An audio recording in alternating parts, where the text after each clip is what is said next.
of Terror is one of the worst Disney attractions ever, and here is why. You may be thinking it's either because of the intense drops or the fact that you are literally playing a game of go hide and go seek, especially when you must find the 5 lost passengers in the 5th dimension. No, none of that, but rather it's the show building, aka facade itself. So, when you walk the tower, you see a 13-story haunted Lumen hotel, but then you begin to realize that something is really off. It's the fact that the hotel is only 2 rooms wide, and the front is completely service elevators. So, hypothetically, the service elevators go all the way into the back of the hotel rooms. So, who would stay from floors 1, 2, 3, 4, 5, 6 up from the floors 6 to 13, only to realize that a service elevator cuts through your room all night long. So that's architecture flaw number 1. And number 2 is why is there a very narrow but really long tip-top dance club at the top of the tower, which is actually floor 13.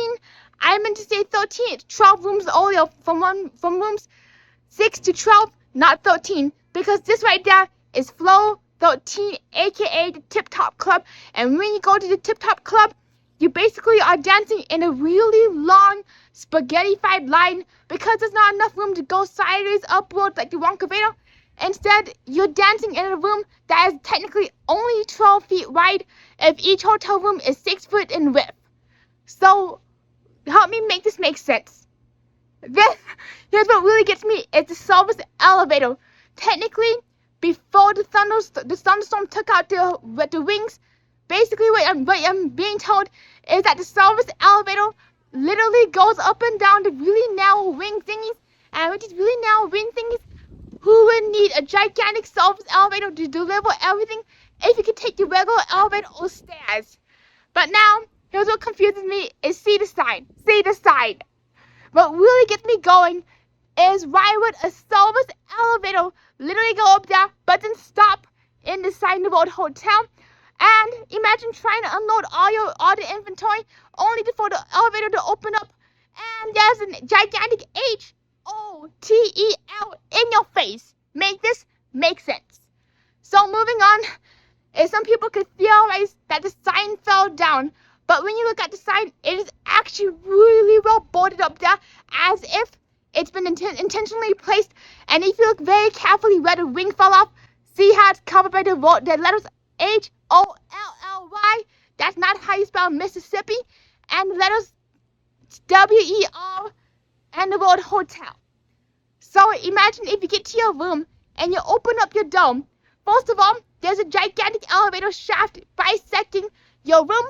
Then instead of a very beautiful view of Hollywood or even Sunset Boulevard, all you see is a gigantic neon sign that is technically being covered up by your room view. And I feel like I'm in a really bad game of The Sims, where when I first started playing The Sims, I didn't know how to build a house. So these are what my houses looked like, was this, and that only. With that being said, thank you so much for joining us on tonight's Tower of Terror rant and ramble. And also, be sure to check out our travel partners, Nick and Shannon, eerie their travel, if you actually want to see the Hollywood Tower Hotel and all its glory in real life, in person, and on a stress-free vacation. Be sure to check out Nick and Shannon from eerie their travel, and my affiliate link is down in the description below. So also be sure to smash the thumbs up button, and we'll see you in the next video. Woo!